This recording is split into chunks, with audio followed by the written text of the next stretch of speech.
هزار زلزلت الارض همین محشر عظماست، چه شوریست چه غوغاست، از این حال زمین لرزه به دلهاست، نه پستی نه بلندی و نه دریاست.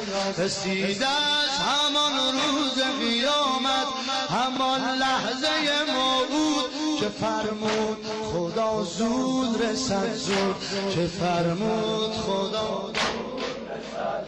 خلائق همه در حال فرارند و بی‌تاب و قرارند، آرام ندارند و این روز همان روز حساب است، همان روز سؤال است و جواب است، که مردم همه این گونه پریشن، نه در فکر پسر یا پدر و مادر و فرزند، همه در پی خویشن، همه در پی خویشن.